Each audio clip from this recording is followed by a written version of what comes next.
Okay, in this next section I want to cover talking to women. And this is easily one of the most important aspects of picking up women or having success with women.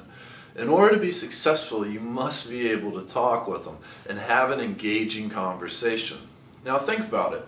While you're out meeting, let's say hypothetically you can have any woman you want.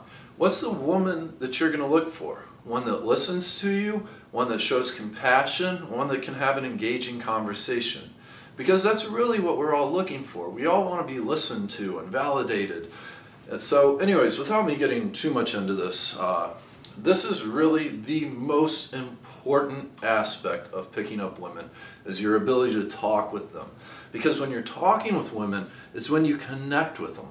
And if you can connect with the girl through a conversation, she's going to find you much, much more attractive, regardless of how much money you have in the bank account, how physically attractive you are or are not, regardless of how you even approached her, whether or not you used a pickup line or whatever.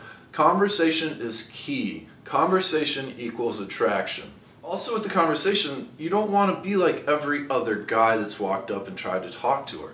You want to be able to have an engaging conversation. This way it enables you to separate yourself from the rest of the pack, which we've already established is a good thing. There's three places to start, or three questions to start with. The first one is, where are you from? Second one is, what do you do for work? And the third one is, are you in school? Granted, there's some more basic questions where you can start. These are the three that I use. And you can also use variations of this. For example, with number one, where are you from? Instead you can say, how long have you lived here? Or, variations of it. So anyways, let's go ahead and use some examples of this. So one, you've already used a smile test. You've walked up, smiled again, introduced yourself, and you ask her, so where are you from?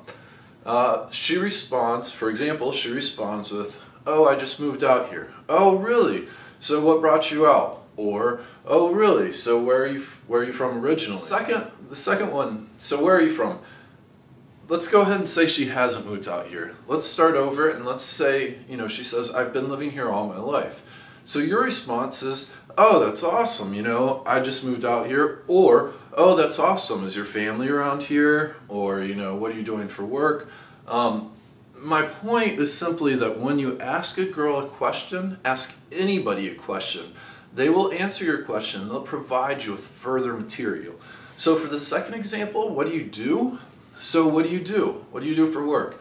Let's say, for example, she says, I'm a librarian. Oh, really? What got you into that field? Where'd you go to school? Or, do you like it? That's one of the basic questions. Do you like your work? Unfortunately, a lot of people don't, and that's okay, but that's a question you can ask her. 97% of your questions, when they get answered, the person answering them will provide additional material. This additional material is material you can use to further the conversation.